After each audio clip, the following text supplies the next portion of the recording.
Be interesting to see how they get that swarm lure in that glass.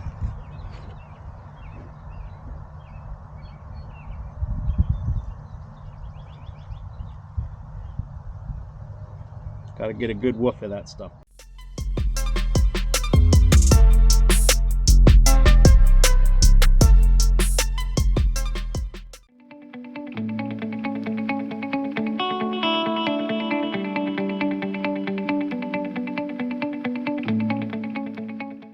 Hey guys, Russ here from Wilson Land Cattle Company. I'm at a buddy's house here. We're hanging swarm traps today. I'm going to show you the criteria that I use to catch swarms. We caught a mess of swarms down here at his house a number of years ago. We have like 6 or 7. Something like that. Oh man, we had a ton of swarms we caught down here. We caught 2 within the first week of having swarm traps up.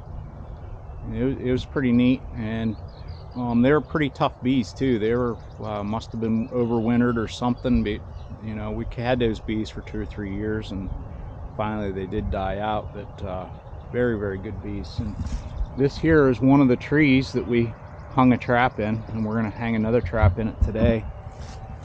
And if you didn't see the swarm trap video, here's my swarm trap. Same swarm trap we used down here before. Basically all it is a 5-frame nuke with 5 frames in it. You need to use natural foundation or wax foundation in the frames, and then a 1-inch hole in the front. And we want to face these to the east if possible. And not all the time it works that way, but we want to try and face them to the east, because that's where the sun comes up and the bees will come out the front of the hive, and they'll warm up quicker that way, and they kind of prefer that. So we try to do that. And we also use Swarm Commander Swarm Lure. Basically what it has lemongrass oil in it, and it also has a natural pheromone that the queens put off. So basically any queens that are inferior in the apiary, they'll take those queens, they'll kill them and take the hormones and put them in a little vial. And this stuff really smells good. It smells almost good enough to eat. Now these here are little vials here. We'll go ahead and open one up. We'll show you how we use them. It's the first time I've used this style. I've always used a little spray bottle. And if you use a spray bottle type swarm lure, you'll take like a paper towel, put 3 or 4 squirts on it, and then slide that paper towel in between the frames in your swarm trap. And in this case, with these here, you can see the liquid in there. It's like an oil, but it's in a capsule. It's sealed in a capsule. And what we do, we break that capsule. It's glass. Okay, we get it out onto our cotton ball. Oh boy, if you could only smell that. It smells like lemongrass. One of my favorite smells in the world. We actually have lemongrass in our house. We have a lemongrass plant. We're going to split that up and see if we can't get some more of it. The dogs really like it too. They'll come along in the wintertime and they'll eat that lemongrass. It's really neat, and it's hard to grow the lemongrass when the dogs are eating it. So there must be something in it the dogs like. Whenever I prepared the swarm traps, I put a screen over the front of it to prevent mice from getting into it. We'll just take those staples out, open it up,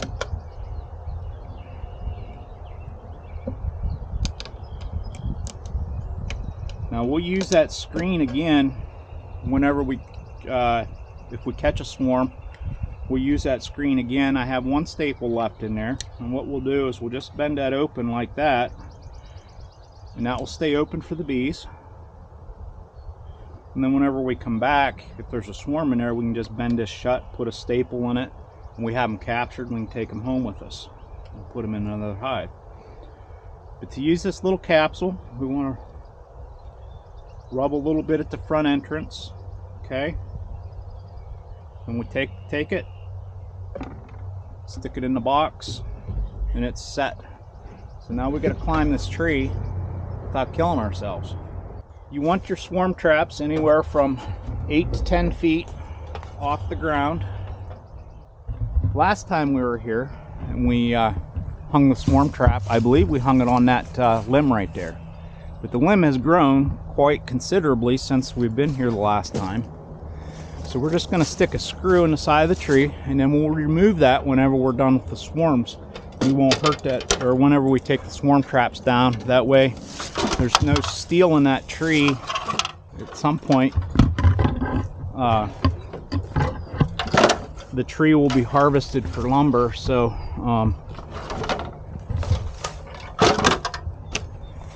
so we don't want to mess up the integrity of the log value.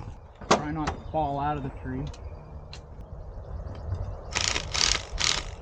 Basically, we have the loop on the top of the swarm trap. You just take it up here.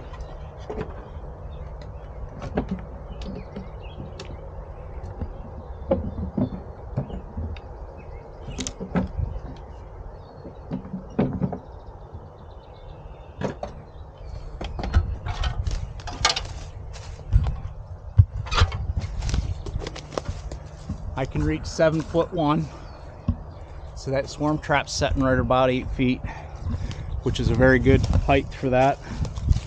Now I have 2 other swarm traps, and we'll take you to those locations. And we've caught honeybees in that location before. Where did we put the other ones? Down along there? That screw might still be in there too. Okay. You remember which tree it was? I think it's one of the straighter ones. Some of them are leaning quite a bit. Okay. We're gonna head over here. We keep our swarm traps kind of close together. They're down in the bottom. They're down in the bottom here, kind of a nice quiet area.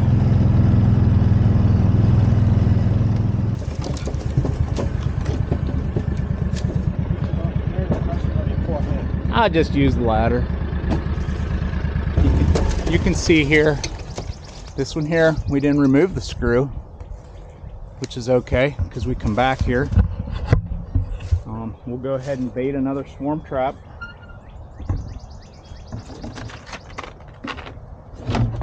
They say you need to renew these every 20 days, but I most generally only rebait them once. Somebody got a little crazy with the staple gun here. Got like, I only need 4 staples in there. Oh yeah. Okay, we'll use another, I guess they call them catch'ems. Swarm lure lasts 20 days, shelf life 2 years. Remove 1 valve from the package, crush the center. The glass valve breaks into a liquid release, and then it will absorb into the cotton plug. Just broke it there. You put it where you want the honeybees to land. Toss it in there. Roll it to the back.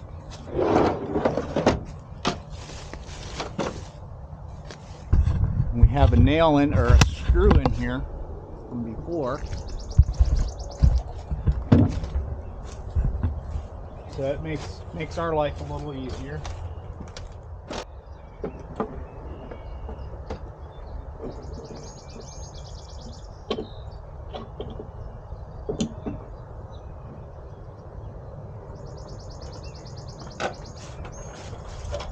That easy. Now it's tilted back a little bit. I'm sure the wind's gonna mess with it. The wind's gonna mess with it a little bit. That should be good there. We're right at about 9 feet. Okay guys, this here's the last location that we're gonna do with the swarm traps. We have one over there approximately 100 yards away, and then there's another one maybe 120 yards away over here. So we're kind of like on a triangle shape here. And I'm not quite sure why this is such a good location for honeybees, but it is. So that's why we're putting 3 traps out.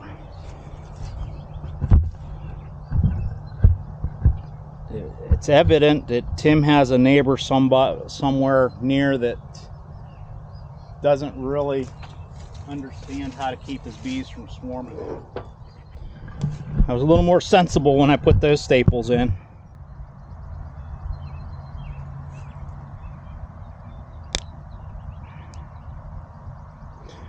Be interesting to see how they get that swarm lure in that glass.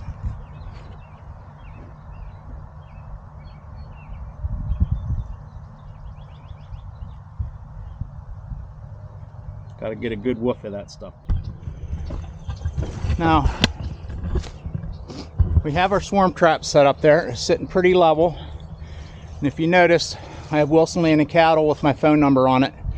Here at Tim's, we don't need to worry about it, but sometimes I get them in locations where somebody may be walking through and they may want to question what's hanging in the tree, or sometimes folks will knock them down and try and steal them. But I have my name and phone number on them to help prevent people from stealing, and then if they have any questions, they can also give me a call, because I've had folks call me and say, hey, what's going on with that wood box hanging in the tree? And I'll explain to them what it is. We're trying to catch honeybees, trying to help them survive and help us grow our apiary. So, okay guys, that's it for this video. If you would, please subscribe, like, comment, share with a friend, hit that notification bell, and we'll see you on the next video. So long.